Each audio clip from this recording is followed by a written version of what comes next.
अस्सलाम वालेकुम स्टूडेंट्स। आज का हमारा जो टॉपिक है वो है एवोगैड्रोस लॉ। और एवोगैड्रोस लॉ जो है ये दरअसल दो चीज़ों के दरमियान रिलेशन बताता है। एक तो अमाउंट ऑफ गैस और दूसरा वॉल्यूम ऑफ गैस में जो रिलेशन है उसको ये डिस्कस करता है। और याद रहे कि हमने यहाँ पर जो अमाउंट ऑफ गैस लेनी है वो इन टर्म ऑफ मोल्स लेनी है, क्योंकि हम ये जानते हैं कि गैसेस की जो अमाउंट है वो नंबर ऑफ मोल से शो की जाती है। इसकी जो बेस है वो ये है कि अगर आप दो या दो से ज़ायद गैसेस लेते हैं, शर्त ये है कि उनका अगर आप क्या करते हैं इक्वल वॉल्यूम लेते हैं। मतलब दो गैसेस हैं, मैं फ़र्ज़ कर रहा हूँ दो गैसेस हैं आपके पास, हाइड्रोजन है और दूसरा नाइट्रोजन है। आपने उनका वॉल्यूम 1 डेसीमीटर क्यूब अगर फ़र्ज़ करें आप ले लेते हैं, उस 1 डेसीमीटर क्यूब में जो नंबर ऑफ मोल्स होंगे वो दोनों में सेम होंगे। लेकिन शर्त यह है कि टेम्परेचर और प्रेशर की जो कंडीशंस हैं वो दोनों के लिए सेम होनी चाहिए। जब सेम टेम्परेचर और सेम ही प्रेशर के ऊपर आप दो या दो से ज़ायद गैस लें तो उनका वॉल्यूम अगर सेम है तो उनमें जो नंबर ऑफ मोल्स होंगे वो सेम होंगे। इसकी स्टेटमेंट कुछ यूं है कि equal volume of gases at same temperature and pressure contain equal number of moles. कि अगर आपके पास गैसेस हैं मोर देन 1 तो उनके जो वॉल्यूम होगा उनका वॉल्यूम इक्वल होना चाहिए और इक्वल वॉल्यूम जो कंटेन करेंगे नंबर ऑफ मोल्स वो भी इक्वल होंगे। लेकिन शर्त यह है कि उनका टेम्परेचर और प्रेशर क्या होना चाहिए, सेम होना चाहिए। तो उस वक्त जो वॉल्यूम होगा वो भी सेम होगा और उस वॉल्यूम में जो नंबर ऑफ मोल्स होंगे वो भी सेम होंगे। इससे कोई हर्ज नहीं है कि वो किस टाइप की गैस है और दूसरा उनके मॉलिक्यूल का साइज क्या है, ये उसके इंडिपेंडेंट है, ये बात याद रहे। एक्सपेरिमेंटली ये फाउंड किया गया कि अगर आप नंबर ऑफ मोल्स लेते हैं तो वो दरअसल जो वॉल्यूम ऑफ गैस होगा उसके डायरेक्टली प्रोपोर्शनल होगा।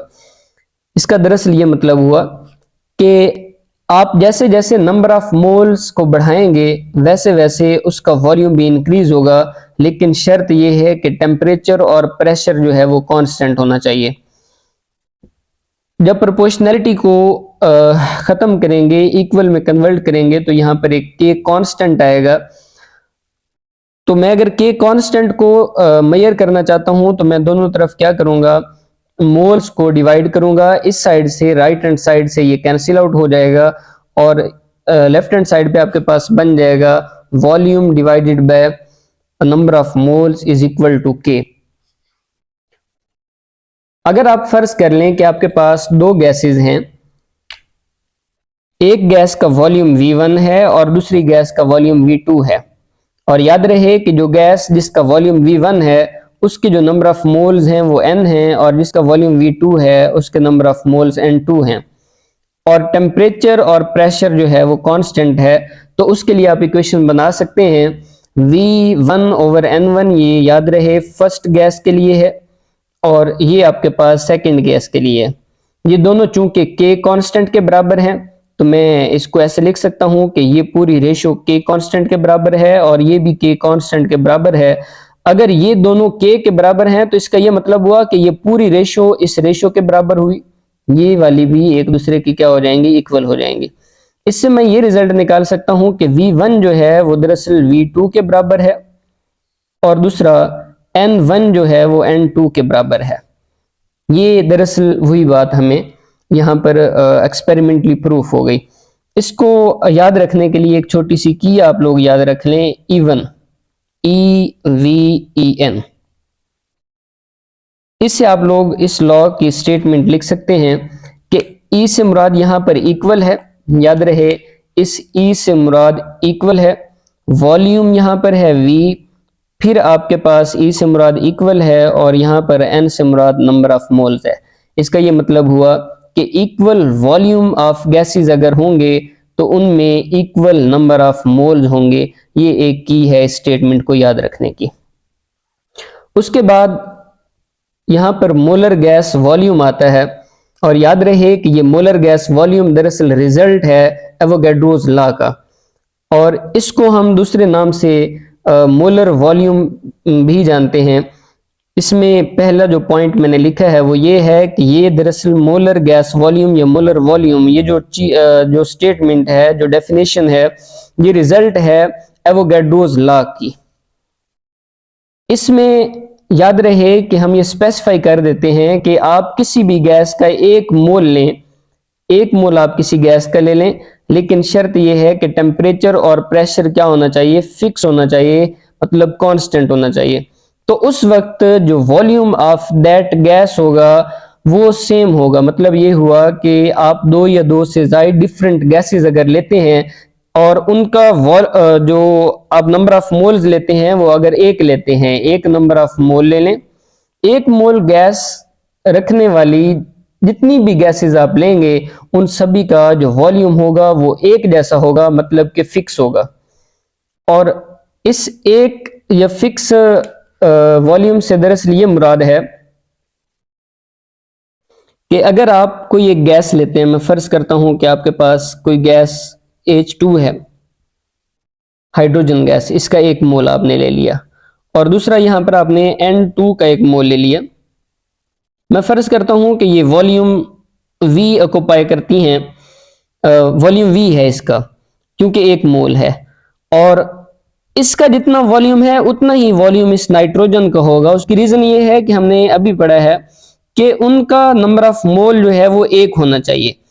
जब नंबर ऑफ मोल एक होगा तो सेम ही वो वॉल्यूम रखते हैं, लेकिन शर्त यह है कि टेम्परेचर और जो प्रेशर है वो आपके पास कांस्टेंट होना चाहिए, सेम होना चाहिए।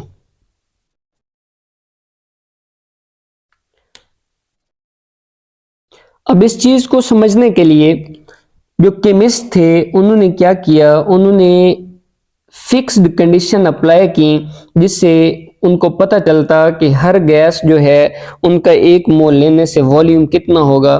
तो वो दरअसल फिक्स्ड जो कंडीशन है वो ये है कि उन्होंने टेम्परेचर और जो प्रेशर था ये स्टैंडर्ड रेट पर लिया।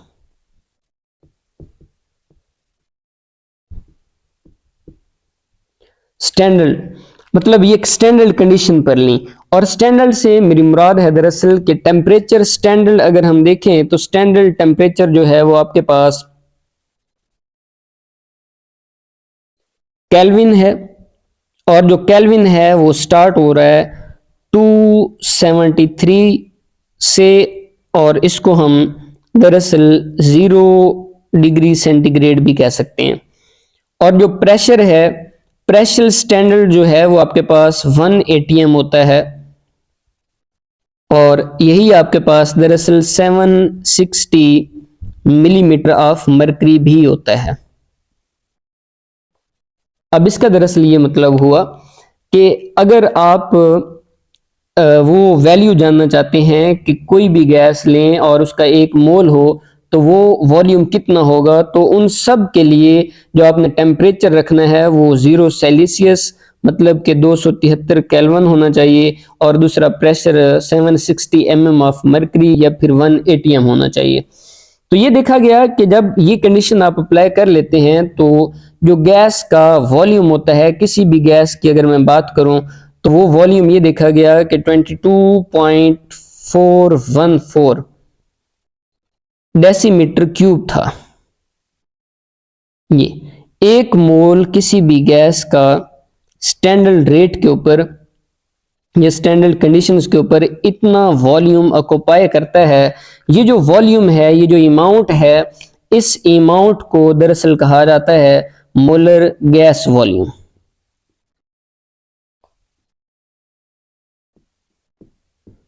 या फिर आप इसको मोलर वॉल्यूम भी कह सकते हैं।